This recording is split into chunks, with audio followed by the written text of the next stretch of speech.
Chapter 5. Anne's History. "Do you know," said Anne confidentially, "I've made up my mind to enjoy this drive. It's been my experience that you can nearly always enjoy things if you can make up your mind firmly that you will. Of course, you must make it up firmly. I'm not going to think about going back to the asylum while we are having our drive. I'm just going to think about the drive. Oh, look, there is one little early wild rose out. Isn't it lovely? Don't you think it must be glad to be a rose? Wouldn't it be nice if roses could talk? I'm sure they could tell us such lovely things. And isn't pink the most bewitching color in the world? I love it, but I can't wear it. Red-headed people can't wear pink, not even in imagination. Did you ever know of anybody whose hair was red when she was young, but got to be another color when she grew up?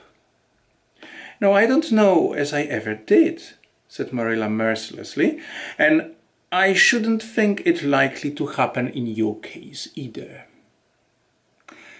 Anne sighed. Well, that is another hope gone. My life is a perfect graveyard of buried hopes. That's a sentence I read in a book once, and I say it over to comfort myself whenever I am disappointed in anything. I don't see where the comforting comes in myself, said Marilla. Why? Because it sounds so nice and romantic, just as if I were a heroine in a book, you know. I'm so fond of romantic things. And a graveyard full of buried hopes is about as romantic a thing as one can imagine, isn't it? I'm rather glad I have one. Are we going across the Lake of Shining Waters today? We are not going over Barry's Pond, if that's what you mean by your Lake of Shining Waters. We are going by the Shore Road. Shore Road sounds nice, said Anne dreamily. Is it as nice as it sounds? Just when you said Shore Road, I saw it in a picture in my mind, as quick as that. And White Sands is a pretty name too, but I don't like it as well as Avonlea. Avonlea is a lovely name, it just sounds like music. How far is it to White Sands? It's 5 miles, and as you're evidently bent on talking, you might as well talk to some purpose by telling me what you know about yourself. What I know about myself isn't really worth telling, said Anne eagerly. If you'll only let me tell you what I imagine about myself, you'll think it ever so much more interesting. No, I don't want any of your imaginings. Just you stick to bold facts. Begin at the beginning. Where were you born and how old are you? It was 11 last March, said Anne, resigning herself to bold facts with a little sigh. And I was born in Bolingbroke, Nova Scotia. My father's name was Walter Shirley, and he was a teacher in the Bolingbroke High School. My mother's name was Bertha Shirley. Aren't Walter and Bertha lovely names? I'm so glad my parents had nice names. It would be a real disgrace to have a father named, say Jedediah, wouldn't it? I guess it doesn't matter what a person's name is, as long as he behaves himself, said Marilla, feeling herself called upon to inculcate a good and useful moral. Well, I don't know. Anne looked thoughtful. I read in a book once that a rose by any other name would smell as sweet, but I've never been able to believe it. I don't believe a rose would be as nice if it was called a thistle or a skunk cabbage. I suppose my father could have been a good man even if he had been called Jedediah. But I am sure it would have been a cross. Well, my mother was a teacher in the high school too, but when she married father, she gave up teaching, of course. A husband was enough responsibility. Mrs. Thomas said that they were a pair of babies, and as poor as church mice. They went to live in a weeny-teeny little yellow house in Bolingbroke. I've never seen that house, but I've imagined it thousands of times. I think it must have had honeysuckle over the parlor window, and lilacs in the front yard, and lilies of the valley just inside the gate. Yes, and muslin curtains in all the windows. Muslin curtains give a house such an air. I was born in that house, and Mrs. Thomas said I was the homeliest baby she ever saw. I was so scrawny and tiny and nothing but eyes, but that mother thought I was perfectly beautiful. I should think that a mother would be a better judge than a poor woman who came in to scrub, wouldn't you? I'm glad she was satisfied with me anyhow. I would feel so sad if I thought I was a disappointment to her, because she didn't live very long after that, you know. She died of fever when I was just 3 months old. I do wish she'd lived longer. I do wish she'd lived long enough for me to remember calling her mother. I think it would be so sweet to say mother, don't you? And father died 4 days afterwards from fever too. That left me an orphan, and folks were at their wits' end, so Mrs. Thomas said what to do with me. You see, nobody wanted me even then. It seems to be my fate. Father and mother had both come from places far away, and it was well known they hadn't any relatives living. Finally, Mrs. Thomas said she'd take me, though she was poor and had a drunken husband. She brought me up by the hand. You know, if there's anything in being brought up by hand that ought to make people who are brought up that way better than other people? Because whenever I was naughty, Mrs. Thomas would ask me how I could be such a bad girl when she had brought me up by hand, reproachful-like. Mr. and Mrs. Thomas moved away from Bolingbroke to Marysville, and I lived with them until I was 8 years old. I helped look after the Thomas children. There were 4 of them younger than me, and I can tell you they took a lot of looking after. Then Mr. Thomas was killed falling under a train, and his mother offered to take Mrs. Thomas and the children, but she didn't want me. Mrs. Thomas was at her wits' end, so she said what to do with me. Then Mrs. Hammond from up the river came down and said she'd take me, seeing I was handy with children, and I went up the river to live with her in a little clearing among the stumps. It was a very lonesome place. I'm sure I could never have lived there if I hadn't an imagination. Mr. Hammond worked a little sawmill up there, and Mrs. Hammond had 8 children. She had twins 3 times. I like babies in moderation, but twins 3 times in succession is too much. I told Mrs. Hammond so firmly when the last pair came.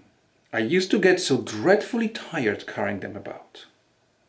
I lived upriver with Mrs. Hammond over 2 years, and then Mr. Hammond died, and Mrs. Hammond broke up housekeeping.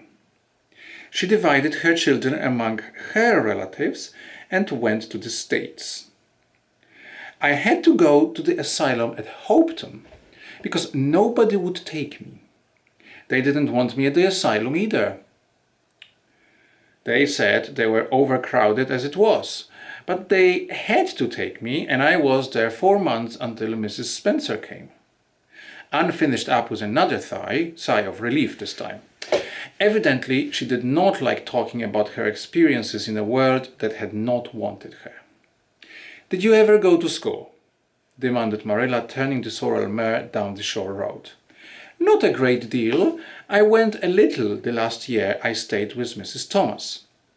When I went upriver, we were so far from a school that I couldn't walk it in the winter, and there was vacation in the summer, so I could only go in the spring and fall. But of course, I went while I was at the asylum. I can read pretty well, and I know ever so many pieces of poetry by heart. The Battle of Hohenlinden, and Edinburgh after Flodden, and Bingen on the Rhine, and lots of The Lady of the Lake, and most of The Seasons by James Thomson. Don't you just love poetry that gives you a crinkly feeling up and down your back? There's a piece in the 5th Reader, The Downfall of Poland, that is just full of thrills. Of course, I wasn't in the 5th Reader, I was only in the 4th, but the big girls used to lend me theirs to read. Were those women, Mrs. Thomas and Mrs. Hammond, good to you?" asked Marilla, looking at Anne out of the corner of her eye. "Oh," faltered Anne. Her sensitive little face suddenly flushed scarlet and embarrassment sat on her brow. "Oh, they meant to be. I know they meant to be just as good as kind as possible. And when people mean to be good to you, you don't mind very much when they are not quite always.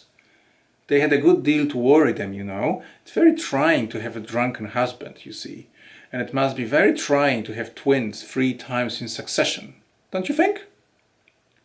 But I feel sure they meant to be good to me. Marilla asked no more questions. Anne gave herself up to a silent rapture over the shore road, and Marilla guided the sorrel abstractedly while she pondered deeply. Pity was suddenly stirring in her heart for the child. What a starved, unloved life she had had. A life of drudgery and poverty and neglect. For Marilla was shrewd enough to read between the lines of Anne's history and divine the truth.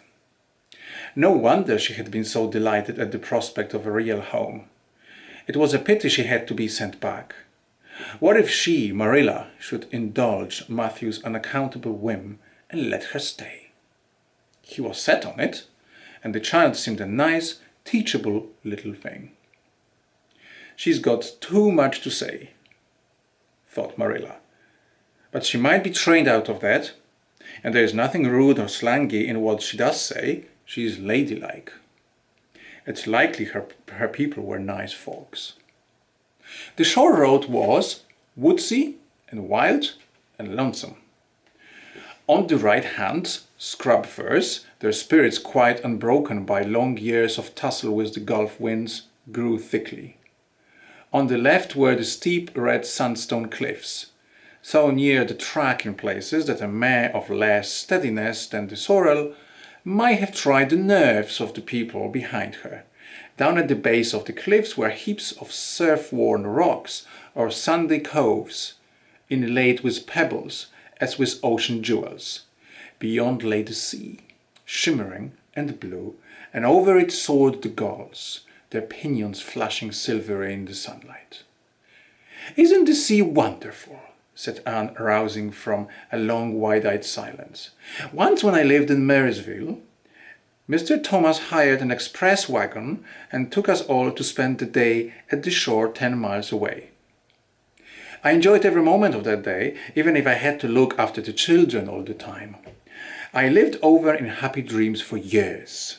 But this shore is nicer than Marysville shore. Aren't those gulls splendid? Would you like to be a gull? I think I would. That is, if I couldn't be a human girl. Don't you think it would be nice to wake up at sunrise and swoop down over the water and away out, that lovely blue all day? And then at night to fly back to one's nest. Oh, I can just imagine myself doing it. What big house is that just ahead, please?" "That's the White Sands Hotel. Mr. Kirk runs it, but the season hasn't begun yet. There are heaps of Americans come there for the summer. They think the shore is just about right." "I was afraid it might be Mrs. Spencer's place," said Anne mournfully. "I don't want to get there. Somehow it will seem like the end of everything."